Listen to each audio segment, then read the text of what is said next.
Tatlo ang sugatan sa pagsalpok ng ambulansya sa isang SUV sa Quezon City.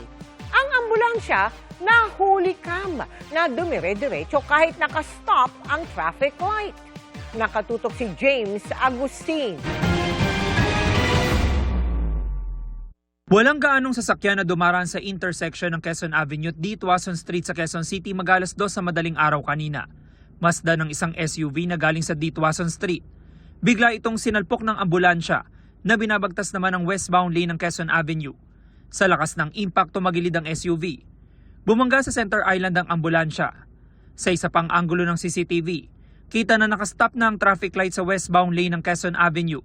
Dire-diretso pa rin ang ambulansya na mabilis ang takbo. Nayupi ang harapang bahagi at nabasag ang windshield ng ambulansya. Kita rin ang pinsala sa driver side ng SUV. Sugatan ang 3 sakay ng ambulansya, kabilang ng 42 anyos sa driver at 2 niyang kasama. Ginamot sila ng mga rescuer.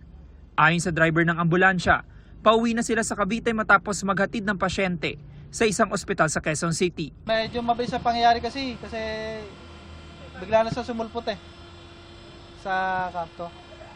Kaya hindi na rin kinaya ng preno namin. Parang nablangko na rin kasi kami. Hindi naman napasin yung kung naka-stop ba o nakago. Hindi naman nasugatan ng mag-asawang senior citizen na sakay ng tumagilid na SUV. Papunta na silang trabaho sa Cubao na mangyari ang aksidente. Hindi siya nakasirena. Hindi ko in-expect na dire-diretso siya. Sa tulin niya, tumatakbo siguro siya ng, sabihin natin, 60. Binangga niya kami nang hindi namin inaasahan.